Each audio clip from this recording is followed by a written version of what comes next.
ધીમેરી કોઈ લોડ વગર ટેન્શન વગર બોલજો એ તો ડિલેટ બી માં જશે કદાચ એવું લાગશે તો ભાઈ તું બધાનો વિડિયો ચોક પેલા લે અમારા ફરિયામાં કૂતરા અને ભૂંડડાનો બહુ ત્રાસ છે છોકરાઓને કરડે છે અને એક થોડા દિવસ પર બકરી બી ફરી નાખી હતી અમે સીસી કેમેરામાં જોયું ત્યારે ખબર પડી કે બકરીએ કૂતરાએ ફરી નાખ્યું છે બકરાને એટલે તમે અમારું કોતરાની સાફ સફાઈ કરો એ અમારી વિનંતી છે એટલે તમે કરો કોતરું જરા મકતું કરો પાણી ભરાઈ જાય છે અમારા ઘરોમાં એટલે તમે અમારું કામ હાથ પર લેજો જુબેદા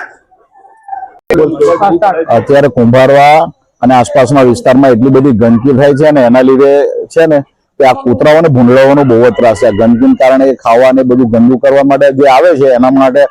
ફરિયાદની બાળકોને કરડે છે અને એના માટે મોટા માણસોની પાછળ પણ પડે છે અને ગંદકીનો પણ બહુ જ ત્રાસ છે એના માટે અમારી અરજ છે કે પંચાયત અથવા નગરપાલિકા તરફથી સાફ સફાઈ અને કૂતરાઓના નિકાલ માટે કંઈ કરવામાં આવે। અબ્દુલ ગની ખત્રી।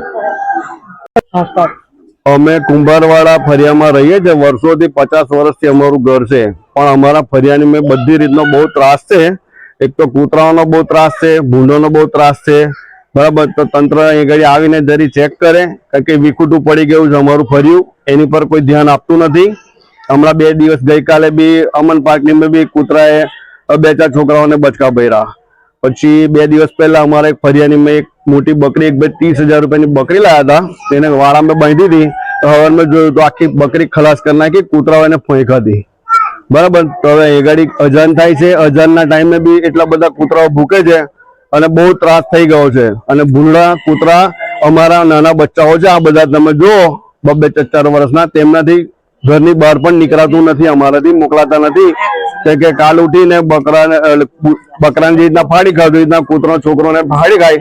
એટલે એવો ત્રાસ થઈ ગયો છે તો તંત્રને જાહેર થાય કે ભાઈ અમને લોકોને ત્રાસ છે તો અહીં આવીને એક વખત તમે વિઝિટ કરો અમે કઈ ખોટું બોલતા નથી તો એક વખત તમે આવો અને જુઓ અમારી પરિસ્થિતિ કેવી છે તે બરાબર છે હવે આવું ચાલે ના પણ નહીં તો પછી અમે આગળ જઈશું બરાબર છે પંચાયતને બી ઘણી વખત કીધું પણ કોઈ કશું કરવા તૈયાર નથી બરાબર છે આના 1-1.5 મહિના પહેલા બી અમારી સામે જે છોકરાને કૂતરું કરડ્યું તો હવે અમારા છોકરાને ઘરની બહાર કેવી રીતના કાઢવાનો બરાબર છે એટલે હવે તમે અહીં ખાસ ધ્યાન રાખજો બરાબર છે। મારું નામ ખત્રી સરફરાજ ઇકબાલ।